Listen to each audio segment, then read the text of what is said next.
Well, my name is Susan Bennett, and I am the original voice of Siri. And some of you are probably too young to even know that voice, but I was the first. And the reason that I ended up being the voice of Siri is that I am a voice actor. And I've been a voice actor for many, many years, decades, in fact. But I started off as a singer and a keyboard player. And I had no idea that I would ever be a voice actor. It sort of happened serendipitously, by accident, happy accident. I was singing a jingle in a recording studio, and the voice actor didn't show up to read the copy for the spot. So the studio owner said, "Susan, you don't have an accent. Come over here and read this copy." And that was the beginning of my career. So I'd have to say one thing about Career Day, all of you thinking about your future careers, don't limit yourself. Try a lot of different things because you just never know where your career really will end up. So don't be afraid to experiment and to try a lot of different things. And I would have to say I'm very happy to have worked as a voice actor. There are a lot of different aspects to voice acting. Of course, you're familiar with radio and TV commercials and gaming and animation. There are also narrations for documentaries and films, and you can do all kinds of educational readings. There's e-learning, and there are also difficult things like reading for medical scripts and medical education. So there is a huge field in which to play around if you're a voice actor. So I highly recommend it. It's a lot of fun. Every day is different. But as with every career, it requires certain skills. So the better that you can read and read cold, if you know what I mean by that, meaning if you just pick up something and you can just read it without studying it first, that's also going to help you. But in quite a bit of the aspects of the voiceover field, you need to be an actor. So I always tell people if they want to be any sort of actor and even a voice actor, it's very helpful to do improv classes. And in fact, improv classes will help you in any field that you choose because it teaches you to think on your feet, to be quick, to think ahead. So that's a little summary of where I am, and I don't know where all of you are, except that thank you for joining today, and I'm happy to take any questions. Absolutely. Do you think you could talk to the kids a little bit? I know, obviously, you talked a little bit about your background in music. I read in your bio that you worked with Burt Bacharach and Roy Orbison, rock and roll legend himself. Yep. Yes. What was that like, being able to learn from legendary musicians in an unrelated career altogether before doing voice work? Well, in a sense, it wasn't completely out of my purview because I had done a lot of musical theater in high school and college. And so I was used to performing. I was used to being on stage. It's never been an issue for me. The thing that I loved about it is that being a backup vocalist, it's just 100% fun because all you have to do is show up, do your job, sing in tune, and the rest of the performance really is up to the lead vocalist or, to Roy or Burt Bacharach. But it was a really fun experience for me because not only did I get to sing, which I love to do, but I got to travel all over the world with these people. So it was a wonderful thing. Once again, I can't emphasize enough, don't limit yourself. Try all different things. And you just never know where you may, find your little niche and where you belong.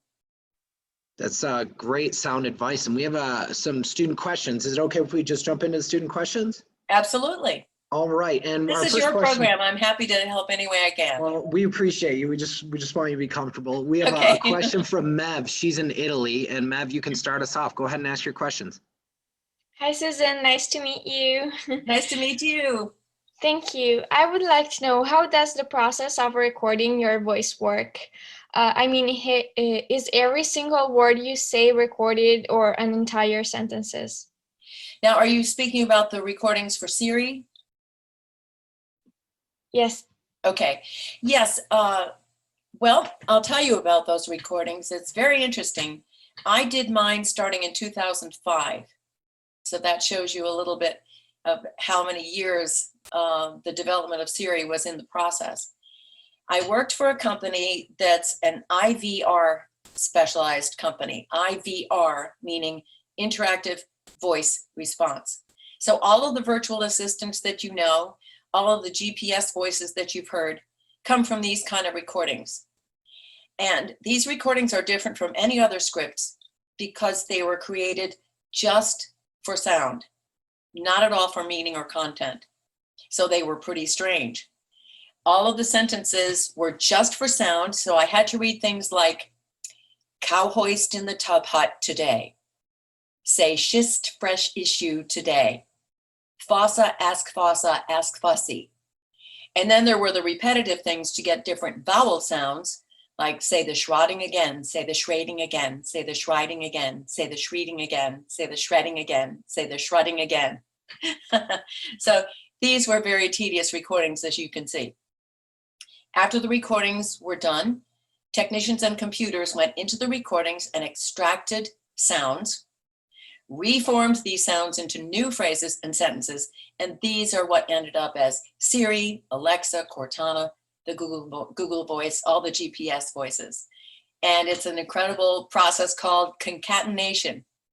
And so, yeah, there's a new vocabulary word for you. I thought they'd made it up for this process, but it's actually in the dictionary, and it means linking things together, which is what they did with the sounds that they took out of the recordings. We have a question emailed to me from a student in France, and they want to know, it seems that I hear your voice almost everywhere. Could you have ever imagined this when you were younger, that you would hear your own voice pretty much all around? No, it's very strange, actually. When I found out that I was Siri, I listened. People said, "Did you talk to yourself on the iPhone?" No, it was way too creepy. I was used to hearing my voice on radio and TV commercials and that sort of thing, and some documentaries and such. But to have this little computerized phone with my voice on it talking back to me, that was just too much. So yes, it's been a very unusual experience, and it did take me a little while to adjust. It does seem a little wild, because I've heard your voice on airplanes, I think airports, even my home security system here is your voice. Yes. And it's just kind of all over the place. Yes. We have a question from Pablo in Spain, and he has specifically a question about the process of becoming a voice actor. Voice actor, okay. Well, Pablo, hola. Hello.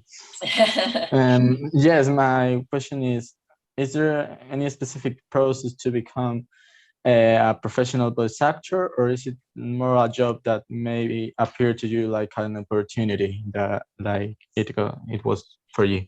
No, it's a career that people do just specifically go into. And if you would like to send me an email, I would send you a doc that I put together. In fact, maybe I could just send it to Ralph and he can send it out to whoever. Absolutely, I can send that to everyone on here. Yeah, I put a doc together that explains how to become a voice actor in the digital age. Because when I became a voice actor, the process of getting jobs, getting work was very different. To this day, you still have to come up with a demo. And different from the past, you have to come up with a demo for each aspect of voiceover. First of all, you need a commercial demo. You need a demo for narrations, an animation demo, e-learning, all of these different things you should have separate demos for. And so it's very helpful to get a voice coach, someone that is in the business, someone that can help you put together a demo. But most of the actual work is done via the internet through different production companies like Voice123, Voices.com. And so basically for you personally, starting your own voiceover career, you can do it from your home. You need a smartphone, some sort of mixer. There's the little tiny mixer called a mixer face that you can get. You need a good microphone and a closet, someplace that's quiet for you to record. And in the day when I built my own studio, it cost me thousands of dollars to build a studio. Today, you need much less. You can do it with your smartphone and just a couple of other items. So as I said, for any of you who are really seriously looking into this, please let Ralph know, let me know, and I will send you the doc that I put together. Absolutely. And those of you who are interested, so we have a specific group, I'll put my email out in the chat and you guys can send an email to me. Those of you who'd like this document. We have Sarah in Barcelona, and she has it's kind of along these lines, this question. Go ahead and unmute, Sarah. You had a pretty good question. Hi, I have a Hi. question. Do you have a favorite job like a voice actor, or doesn't matter? Well, I really love doing voice work. And so I guess if I had to pick a favorite job, it would be doing character voices, just because that's so much fun. And these days, because the trends in advertising are different all the time, the commercials that you hear now are very, very different from the time in which I was doing tons of commercials. That's a couple of decades ago, actually, when I was doing tons of commercial work. There's a different approach, a different sound that people are using. And back in the day, they used to do a lot of commercials with voices, a lot of different voices. So I had a chance to do a lot of funny sounding voices, or a person like this, the evil queen, and things like that. And I don't get to do as much of that now. I knew that when I revealed myself as the voice of Siri, that I would become typecast, stereotyped. We humans like to do that for some reason. And I knew that once I revealed myself as the voice of Siri, that's how people would see me and think of me. So as a result, in the last few years, I've mostly done Siri types of voices. And you can hear my voice in a Transformers movie, and I played the submarine in the movie, The Meg. And so everyone is wanting that type of voice. So I will have to say I've been fortunate enough to like just about every job I've had to do. But I did turn down a request from the Nuance company, the IVR company, for whom I read what became Siri. I turned them down for a 5-year contract reading those scripts because I'd had enough of it. You know, it's very, very tedious work. And when I was reading those crazy sentences like cow hoist in the tub hut today, I did that for 4 hours a day, 5 days a week for an entire month. And yeah, that was enough. I can imagine. You said the process took a really long time. And I mean, you have such an eclectic background that like, we have a question, and this is along the lines of a student in France asked this question, but it seems like I hear your voice even when I'm not intending it. Like, what are some places that have you heard your own voice when you're out and about, or Yes, how does that happen? Yeah, sometimes, of course, I haven't been out and about for over a year now, but I have heard my voice, and it is kind of strange. I'm the global voice of Delta Airlines gates. So worldwide, you'll hear my voice. Welcome to Delta Airlines. I'm so sorry, you're in row Z. That would just be too tempting to mess with people. I don't think I could handle that responsibility. Well, I do have a great sense of humor, but I'm not cruel. It's with great power comes great responsibility, huh? Right. So we have Giorgio in Italy. We'll go with a couple more student questions, then we'll let you go. But Giorgio, you had a pretty interesting question. Go ahead and ask. So hi, initially, it's a pleasure to meet you. And I was wondering, can you add like additional voice effects like reverbs or delays post recording to send a demo? Yes, if you have the technical capability, I think you can, but it's probably good to use whatever equipment that you think you're going to be using in the future. For instance, if you have, your smartphone and you've got your mixer and your microphone in your closet and you're recording something, it's probably best to have the same kind of sound that you're going to have for future jobs. But having said that, it's always best to put forth the best possible quality that you can. And you have to realize that if you're going to be competing against thousands of people. Back when I used to do a lot of commercial work, the process was the client would go to your agent and describe what they needed for their product, for their commercial. And the agent would pick 10 or 15 people to audition. And so you had a really good chance out of 10 or 15 people, you had a good chance to win that audition. Now, because you don't ever really know how many people are receiving that audition request, you have no idea how many people are going to be competing for that role. For instance, I have a friend who's an excellent voice actor, and he's also works for an advertising agency. Talk about having it all. And he said, would you like to guess how many people auditioned for this little tiny job in Alabama that was going to pay like $150 American dollars? And I said, I don't know, 100? He said, try 300. 300 people were auditioning for a $150 gig. So the competition is really, really stiff. There's a lot of it. And so it behooves you, as you're starting out, to do the very, very best you possibly can. On the other hand, don't do something that you can't follow up on. You know, you could have this big, stellar, fabulous, demo that somebody's auto-tuned or something. And then when you show up for the gig and you can't, you've got to be able to be what you're presenting. So we have one final student question. This is from Miss Holzneck's class here in Nevada, and I'll go ahead and I'll unmute you guys. You guys should be able to ask. There you go. Hi, great. Thank you so much. We had a student here who was asking, what was your first and what was your most recent voice job? Oh boy. I don't think I can remember my first one. Actually, my first one was the one that they said, Susan, the voice actor, didn't show up. So would you please read this? And of course, sadly, I can't remember what that commercial was for. But that was the first one, and that was in the late 70s.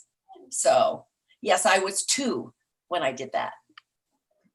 The last one was actually, well, I work for a company that does a lot of messaging, and that's probably why you think you've heard my voice a lot, and you probably have, because they do a lot of messaging for different companies. So that was the last one.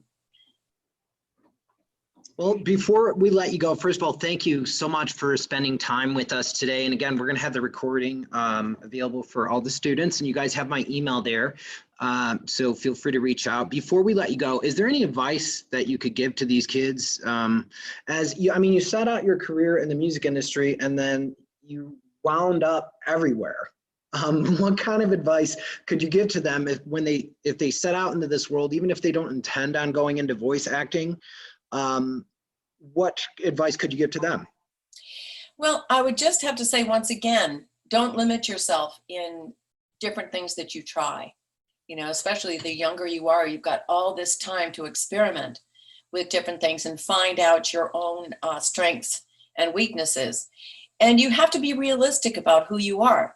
I mean, if you're 20 years old and you're only 5'2", you're probably not going to be a model, a runway model. So you have to know yourself a bit and understand who you are and what your talents are, what your gifts are. And we all have them, and they're all very different. So you really have to get to know yourself pretty well and figure out what you like. Those of us who get to do jobs that have our work as something that we love, that is just the absolute best, because if you hate your job, many times your job, depending on what it is, can take up to 90% of your life. And so that means if you hate your job, you hate your life.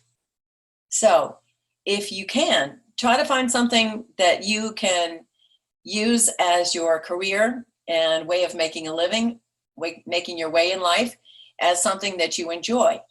So just be aware as you go through different classes that you're taking in school. You try different things. Try different things that you think maybe aren't for you. And just get to know yourself and know your strengths and weaknesses. And all I can say is try different things and do improv classes. You'll be way ahead of the game if you figure out how to do improv.